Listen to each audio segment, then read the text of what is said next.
Tonight's story is about a road that never lets you arrive. No matter how carefully you follow it, it keeps giving you the same miles back. Welcome back to the Black Hour Stories.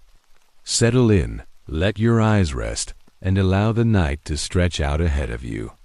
This is a story meant to move slowly, the way late drives do when the world feels emptied out. Nothing here will rush you. The road in this story doesn't rush either. It has all the time it needs. He first noticed the road because it felt convenient. That was the strange part. It appeared at the edge of town one evening after work, right where an older service road used to be, half cracked and rarely used. The new pavement was smooth and dark, still smelling faintly of tar, and the sign at the entrance pointed toward the highway in a way that suggested a shortcut. He had driven that route for years and knew there wasn't supposed to be a direct connection there. Still, the sign looked official enough. White letters, reflective paint, nothing unusual at a glance. The first night he took it, the sky was already dimming. The sun had slipped below the tree line, leaving a dull blue haze behind. The road curved gently, just enough to block the view ahead. His headlights caught the fresh yellow lines, unbroken and clean. The radio played softly, some late evening talk show he wasn't really listening to. It felt like any other drive. He expected the road to straighten out after the bend. It didn't. Instead, it continued to curve, not sharply, just enough to keep the end hidden. Trees pressed close on both sides, taller than the ones along the main roads, their branches forming a loose canopy overhead. He told himself it was just a longer connector than he remembered. That happened sometimes. Roads changed. After about 10 minutes, he realized he should have seen an exit by now. The shortcut should have saved him time, not added to it. He checked the dashboard clock. Only a few minutes had passed since he'd turned off, according to it. That seemed wrong. He felt like he'd been driving longer. He shrugged it off and kept going. Eventually, the road straightened, and he saw the familiar glow of highway lights ahead. He merged without trouble and made it home only a little later than usual. By the time he parked, the unease had faded. He forgot about it by morning. The second time, he took the road on purpose. It was later that night, closer to midnight, and the streets were nearly empty. He told himself he was just curious. He wanted to see where it really went. The entrance was still there, the sign still pointing the same way. This time, there was no smell of fresh pavement, but the surface looked just as new.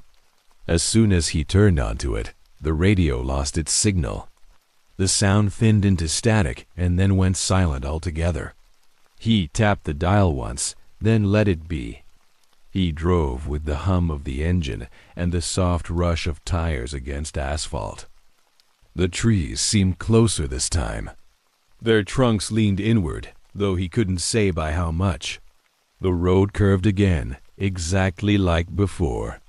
He watched for markers, for mile signs, for anything to tell him where he was.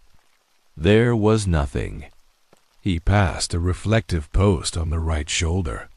Then, a few minutes later, another identical one. He thought nothing of it until he passed a third, and then a fourth, each spaced the same distance apart. He counted them as he went, something to occupy his mind. After the 12th post, he felt certain he should have reached the highway by now. He checked the clock again. The time had not changed. The minute hand hadn't moved at all. His grip tightened on the wheel. He pressed the accelerator slightly, just to see if the road responded. The engine revved, but the sensation of speed didn't increase. The trees slid by at the same steady pace. The headlights showed the same stretch of pavement ahead, always just beyond reach. He didn't turn around. The idea crossed his mind, but it felt wrong in a way he couldn't explain, like missing a step in the dark. He kept going forward, telling himself that the road had to end somewhere. Eventually, the highway lights appeared again. The merge was smooth. The clock resumed its normal movement. He arrived home shaken, but unharmed. That night, he dreamed of yellow lines stretching endlessly forward. After that, he avoided the road. Weeks passed. The memory dulled. He returned to his usual routes, even when traffic was heavy. He told himself the road was a trick of fatigue, a strange but harmless anomaly. He didn't talk about it to anyone. He didn't need to. Then one night, road construction forced a detour. The signs were temporary, orange and reflective, guiding drivers away from the main route. He followed them without thinking, trusting that they would reconnect eventually. The detour narrowed, funneled into a familiar curve. His stomach dropped as his headlights caught the clean yellow lines of the same road. The sign at the entrance was gone this time. There was no label, no direction, just the open stretch of pavement waiting. Cars ahead of him rolled onto it one by one. He hesitated only a moment before following. There was nowhere else to go. The radio cut out immediately. This time he wasn't alone. 2 cars drove ahead of him, their red taillights steady and reassuring. He focused on them, letting their presence calm him. The road curved, trees closing in, but the cars stayed in view. After a while, he noticed something odd. The distance between his car and the one in front of him never changed. No matter how the road bent, no matter how long he drove, the gap stayed exactly the same. The taillights didn't grow closer or farther away. He checked his speed. It read 45. That seemed reasonable. He tapped the brakes gently. The car slowed, but the taillights ahead remained fixed as if they were painted onto the darkness. He accelerated again. Same result. He tried to change lanes just to see if it made a difference. There was only one lane in each direction now, though he didn't remember the road being that narrow before. The yellow lines were closer together. The shoulder had almost disappeared. One of the cars ahead flicked on its turn signal. The blinking light was bright against the dark. It slowed slightly, drifting toward the right shoulder. There was no exit there. The car continued anyway, signals still blinking until it reached the edge of the pavement. For a moment, it hovered there, half on the road, half not. Then it slipped off, not crashing, not swerving, just sinking out of sight into the darkness beyond the trees. There was no sound. The second car kept going, taillights steady. He wanted to call out, to flash his lights, to do something, but his hands felt numb. He stayed where he was, following the remaining car at the same unchanging distance. The reflective posts began to appear again. He counted them, though he didn't want to. The numbers came easily: 10, 11, 12, 13. At 20, the remaining car ahead slowed. Its brake lights flared bright and red. It came to a complete stop in the middle of the road. He stopped too, leaving the same gap between them. They sat there, engines idling, surrounded by trees and darkness. The clock on his dashboard ticked once, then froze. The minute hand hung in place. The car ahead turned off its headlights. The taillights stayed on for a moment longer, then they went dark as well. The shape of the car dissolved into the night, not moving, just no longer visible. He waited. He didn't know what else to do.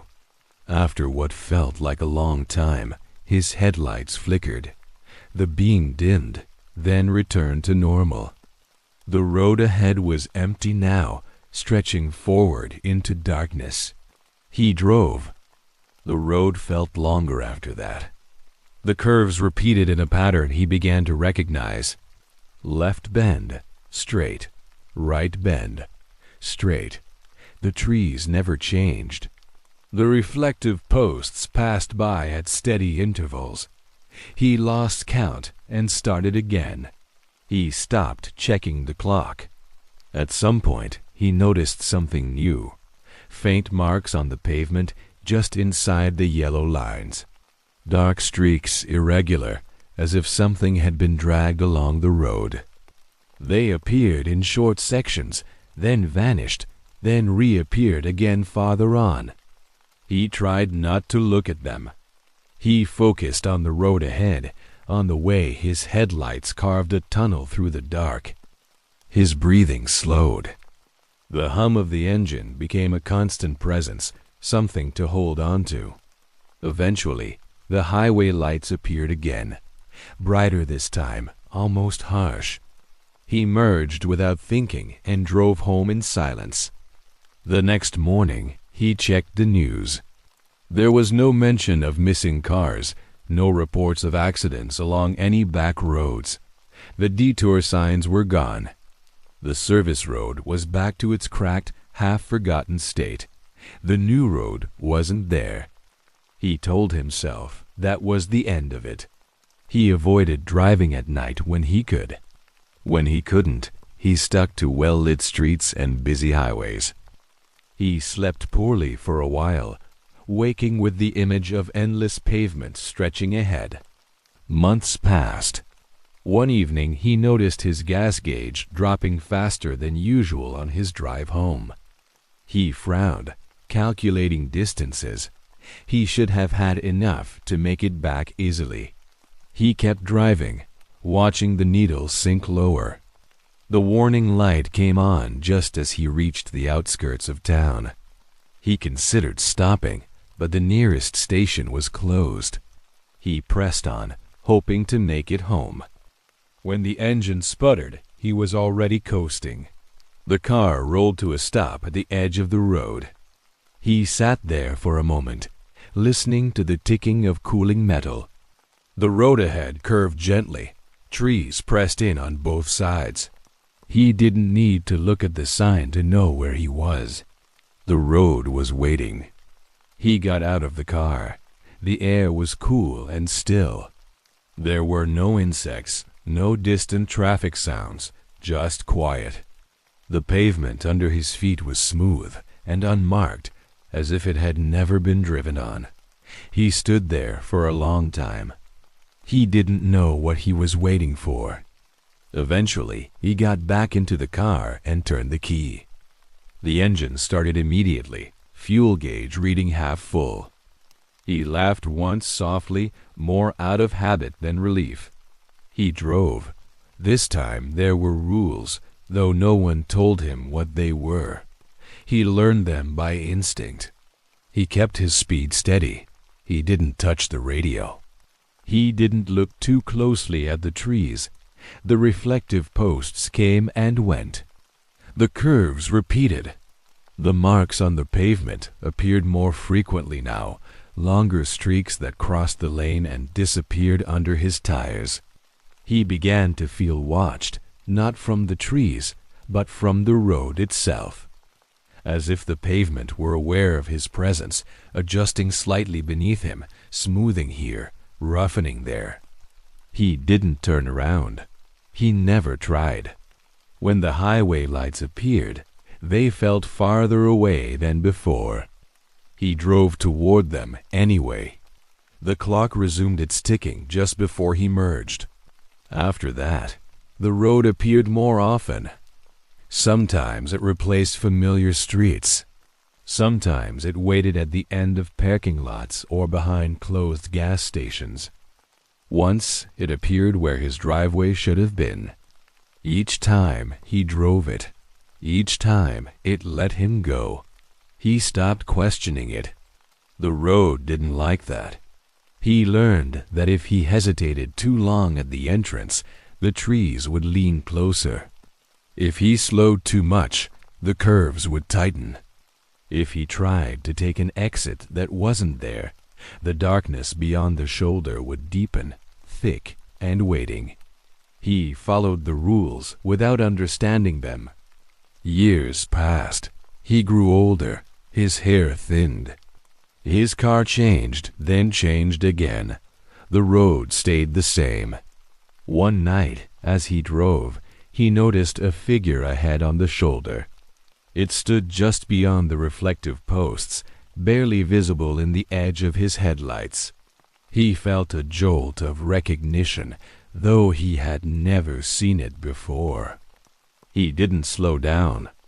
As he passed, he saw that the figure was standing very still, facing the road. It had no features he could make out, just a suggestion of a shape, upright and patient. It didn't turn to watch him go. Farther on, he saw another, then another. They stood at regular intervals now, between the posts, always just beyond the pavement. They never moved. They never stepped onto the road. He drove through them, night after night, until their presence felt normal. One evening, he noticed something else. The yellow lines ahead looked worn, faded in places. The pavement showed cracks for the first time. The road was changing.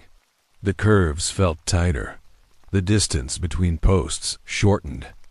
The highway lights took longer to appear. The clock began to hesitate before resuming its movement. He understood then, in a quiet, distant way, that the road was learning him the same way he had learned it. That it was adjusting, narrowing its allowances, keeping him longer each time. He didn't fight it. There was no point. The last time he saw the highway lights, they were dim, like reflections on water. He drove toward them anyway, hand steady on the wheel. The road curved. It kept curving. The road never ended. It simply kept him moving, night after night, mile after mile, always promising an exit just beyond the next bend. If you enjoyed this quiet drive through the dark, tell us where you're listening from in the comments. And if these stories help you rest, a soft like and subscribe helps the Black Hour continue. For now, let the road stretch on without you, and let your night remain still. Tonight's story follows a night shift bus that never reaches its final stop. It keeps moving, long after the route should be finished, long after anyone should still be riding. Welcome back to the Black Hour Stories. Get comfortable and let the night slow down around you. This is a story meant to unfold the way late public transit does, steadily, quietly, with long pauses between moments. Nothing here will rush you. The bus in this story never does. The bus had been running the same night route for years, and everyone who worked it knew how it was supposed to feel. Quiet streets, a few regular riders, long stretches of road where nothing happened at all. The driver liked it that way. The predictability made the hours pass without effort, like a routine his body remembered even when his mind drifted. The last stop was always the same. A dim turnaround near an industrial park lit by a single flickering street lamp. No buildings open, no foot traffic, just enough space to pull in, idle for a minute, and then start the return trip. The schedule built around that pause. It was where the night officially turned back toward morning. The first time the bus didn't stop there, the driver barely noticed. He slowed, as he always did, easing toward the curb. But the bus didn't feel like stopping. The brakes responded, but the sense of momentum stayed, as if the road itself were still pulling forward. He corrected without thinking, rolling past the turnaround and onto a stretch of road he didn't recognize. He told himself the city must have rerouted something. Construction happened all the time, especially at night. The streetlights continued ahead, evenly spaced, casting the same dull glow. The bus interior remained unchanged. The hum of the engine stayed steady. Everything felt normal enough to ignore the wrongness of the road. The passengers didn't react either. There were only 4 of them that night, scattered through the bus, each quiet and still. A man near the back stared out the window. A woman halfway up held her bag in her lap without moving. No one rang the bell. No one looked confused. That, more than anything, kept the driver calm. The road stretched longer than it should have. The industrial park didn't appear. Neither did any cross streets. Just a continuous strip of asphalt bordered by low fencing and darkened lots. The driver checked the dashboard clock. It showed the correct time, moving normally, but the minutes felt thicker, slower, as if they had weight.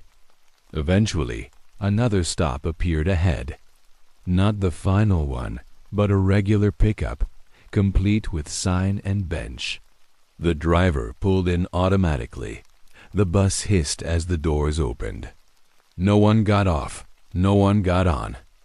The doors closed again, and the bus continued forward. That was when the driver felt the first real shift. A subtle sense that the route was no longer looping back on itself, that the bus was no longer balancing between outward and return. It was just going. The idea settled quietly in his chest, unwelcome but firm. On the second night, he paid closer attention. The bus passed the final scheduled stop again without slowing. This time, he pressed the brakes harder. The bus responded mechanically, speed dropping, but the road ahead seemed to lengthen, stretching the space he needed to stop. The turnaround slipped behind him as if it had never been an option. He glanced in the mirror. There were more passengers now. He didn't remember them boarding, but the seats were fuller, occupied by people sitting upright and silent. They faced forward, hands folded, eyes unfocused. None of them pulled cords or reached for the bell. The radio crackled once, then went quiet. The usual dispatch chatter vanished, leaving only a low static hum. He tried to switch channels. Nothing changed. The silence settled into the bus, thick and padded, swallowing small sounds like breathing and shifting seats. The stops continued to appear at regular intervals. Familiar signs, familiar shelters, always empty. Each time the doors opened, the night air rushed in cold and flat, carrying no city smells. Each time, no one moved. The bus rolled on. By the third night, the driver noticed that the route number on the digital display flickered occasionally. Just for a second, the digits blurred, then returned to normal. He didn't try to fix it. He kept his eyes on the road and his hands steady on the wheel. The city beyond the windows began to thin. Buildings grew shorter, farther apart. Streetlights spaced themselves wider, their glow weaker. The road markings faded slightly, as if worn by too many identical passes. Still, the bus stops appeared, always intact, always unused. He stopped checking the clock. It stopped mattering. The sense of time flattened into a continuous present, measured only by stops and stretches of road. His body adjusted, settling into a state of alert calm that felt permanent. Passengers changed slowly. Some disappeared between stops, leaving seats empty that had been occupied moments before. Others appeared in those same seats without sound or movement. The driver never saw them board. He never saw them leave. They were simply there or not. One night, a passenger stood up. The driver noticed through the mirror as a figure near the middle of the bus rose slowly to their feet. They didn't move toward the door. They just stood, swaying gently with the motion of the bus. Their face remained turned away, features lost in shadow. The driver felt a tightening in his chest. He waited for the bell. It didn't come. The passenger remained standing through 2 stops, through the opening and closing of doors, through the quiet rush of cold air. At the 3rd stop, the passenger stepped off. They didn't hurry. They didn't look back. They simply stepped down onto the pavement and stood there as the bus pulled away, watching it disappear into the dark. After that, more passengers began leaving. Always at stops that shouldn't have been part of the route. Always one at a time. The bus grew emptier, seat by seat, until only a few remained, spaced far apart. The road narrowed. The lights thinned. The stops continued. The driver realized he hadn't eaten. He wasn't tired. His hands didn't ache. His eyes didn't burn. His body felt suspended, as if the bus were carrying him outside of its usual needs. Eventually, there were no passengers left at all. The bus was empty behind him, rows of vacant seats stretching back into shadow. The mirrors reflected only darkness and the faint glow of interior lights. Still, the bus didn't stop. The final stop sign appeared again, identical to the one that had failed him nights ago. The driver slowed, heart steady but heavy. He guided the bus toward the curb, feeling the familiar motion of pulling in. This time, the bus stopped. The doors opened.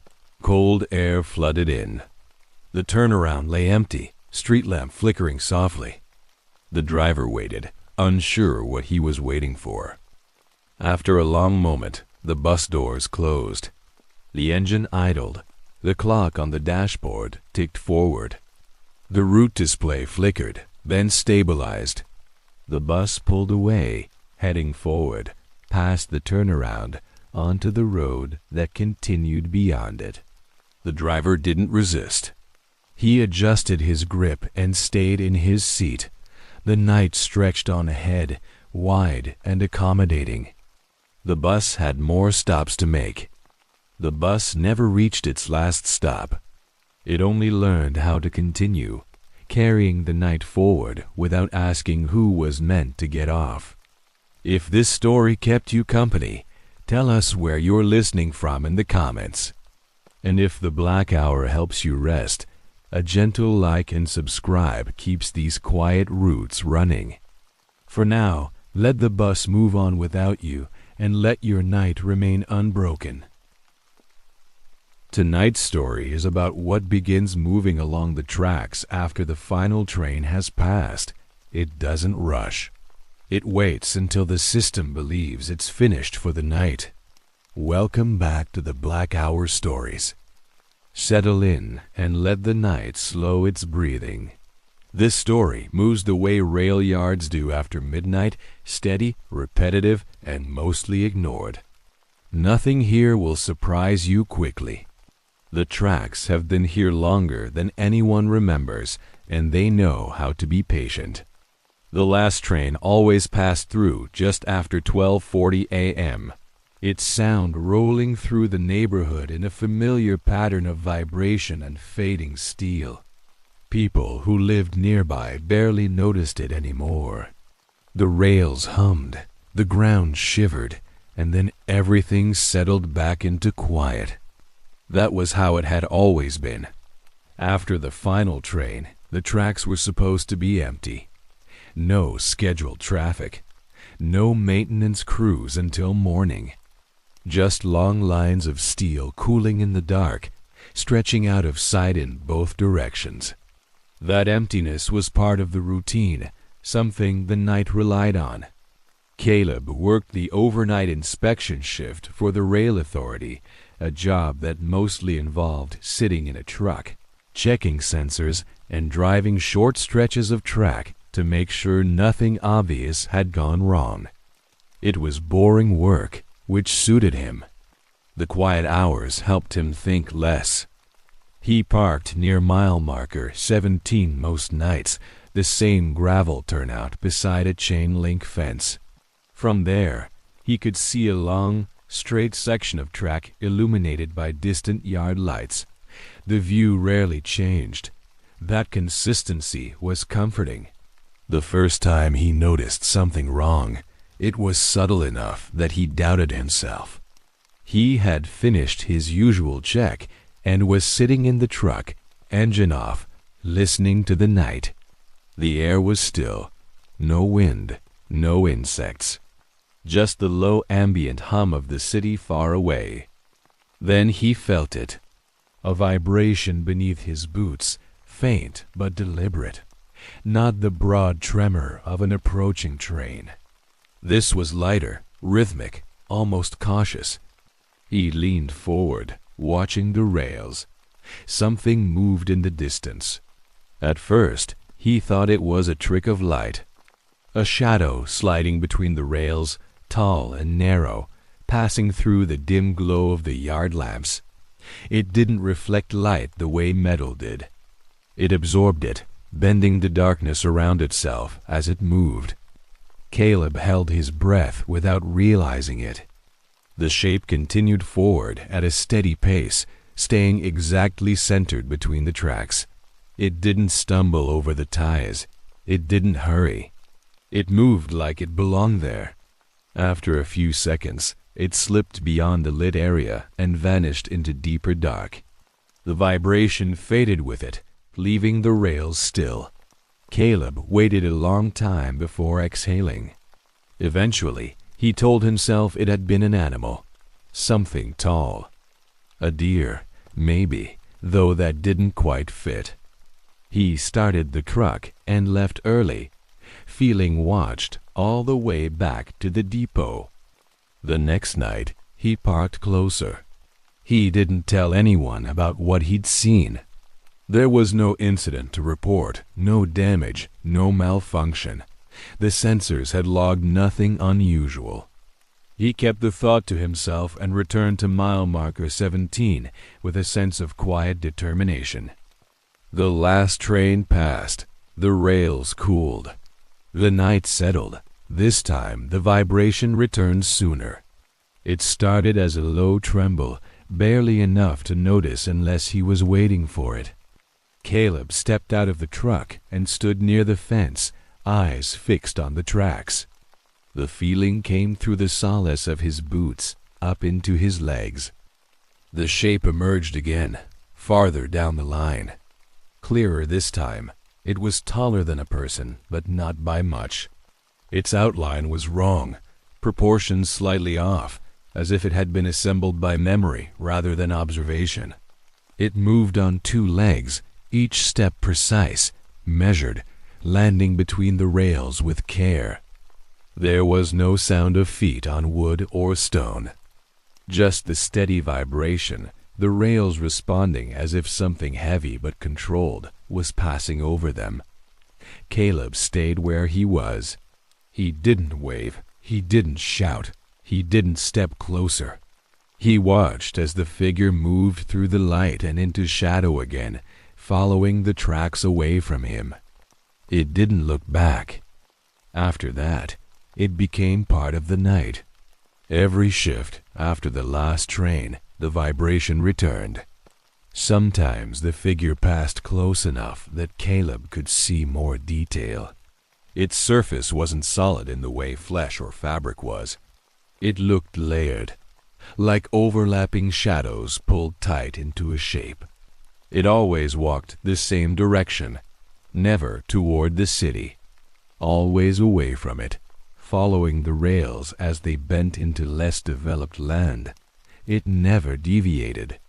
It never paused. Caleb learned not to stand too close to the tracks. He learned not to shine his flashlight directly at it. The one time he did, the beam dimmed, swallowed by the shape without reflection. The vibration deepened for a moment, as if acknowledging the attention. He stopped trying after that. Weeks passed. The night shift continued. Caleb's life outside of work remained unchanged, though he found himself listening more closely whenever he heard a train during the day. He began to notice the spaces between sounds, the way rails held echoes longer than they should. One morning, he saw a notice pinned to the depot board. A maintenance worker from another sector had gone missing. Last seen during an overnight inspection near an unused spur line. The report was brief, clinical. Caleb felt a tightness in his chest. The spur line was connected to the same main track. It branched off miles down, somewhere beyond where the figure always disappeared. That night, Caleb drove farther along the route than usual. He parked near the junction, a place where the main line split and the spur peeled away into darkness. The area was poorly lit, the yard lights too distant to reach properly. The tracks gleamed faintly under the stars. The last train passed. The rails sang and settled. The vibration came. The figure emerged on the main line as always, walking with the same steady rhythm. When it reached the junction, it slowed. The vibration changed, becoming uneven, uncertain. For the first time, the figure stopped. It stood between the tracks, motionless, its outline wavering slightly. Caleb watched from his truck, heart steady but heavy. He felt certain that if he moved, even slightly, it would notice. After a long moment, the figure turned, not fully. Just enough for Caleb to understand that it had been aware of him all along. There were no eyes he could see, no face, but the sense of attention was unmistakable. The rails beneath his feet hummed softly, responding to the shift. Then the figure stepped onto the spur line and continued walking, its vibration following the lesser-used track into deeper dark. The next night it didn't appear. Caleb waited longer than usual, standing beside his truck until the cold seeped into his hands. The rails stayed still. The night remained empty. He told himself he should be relieved. Instead, he felt uneasy. On the third night without it, the vibration returned, but from the opposite direction. Caleb froze as he felt it through the ground. The figure emerged from the darkness closer to the city now, walking toward him along the main line. It moved more slowly than before, each step deliberate, heavier. As it passed through the yard lights, Caleb saw something new. Parts of its shape were incomplete, edges frayed and thinning, as if sections had been worn away.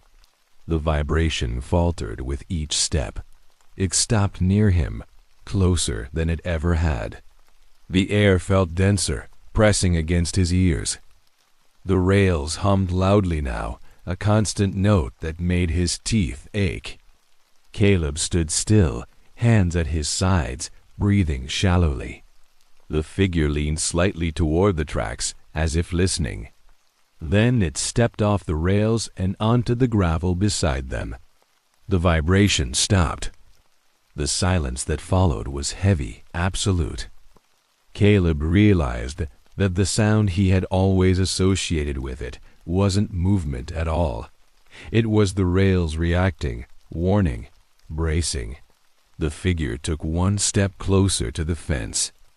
Caleb backed away slowly, keeping his movements small. The gravel crunched under his boots, loud in the silence. The figure paused, its outline flickering, as if struggling to maintain itself without the rails beneath it. After a long moment, it turned back toward the tracks and stepped between them again. The vibration resumed immediately, steadier now. It continued past him, walking toward the city. The next morning, another notice appeared at the depot.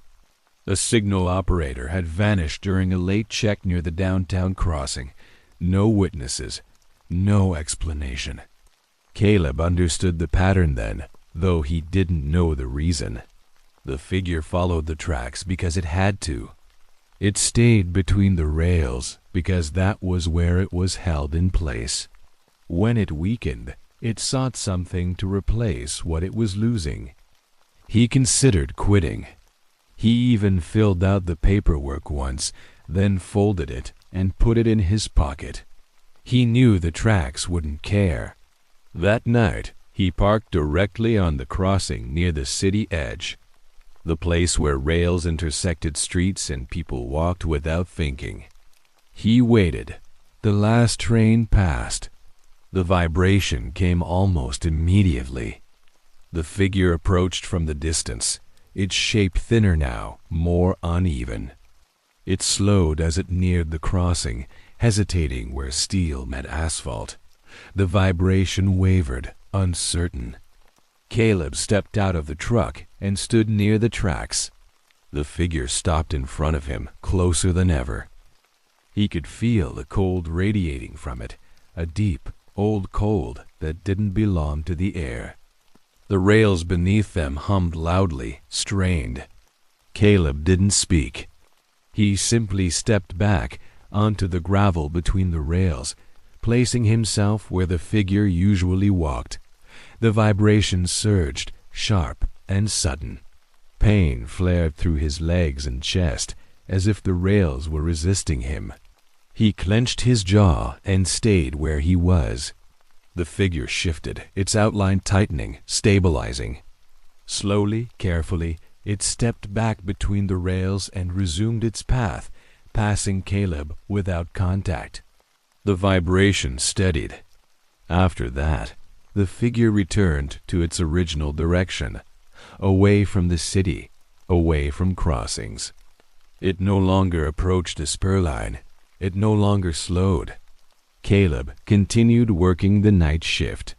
He never stood too close to the tracks again, but he made sure to be present. To be seen, the figure passed every night, steady and contained, following the rails into darkness. Years went by. New trains were added, old ones retired. The city grew louder. Still, after the last train, the figure walked. The rails held it. The vibration warned those who listened.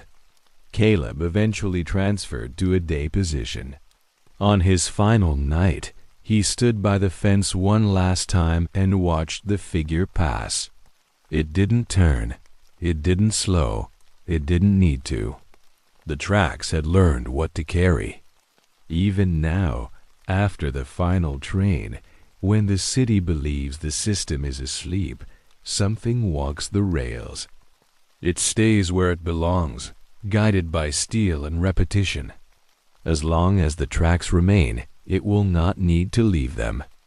The last train always passes, the rails always cool, and something always follows after, walking the path left behind. If this story kept you company, tell us where you're listening from in the comments. And if the Black Hour helps you rest, a gentle like and subscribe keeps the night moving smoothly. For now, let the tracks stay quiet and let whatever follows them keep its distance from you.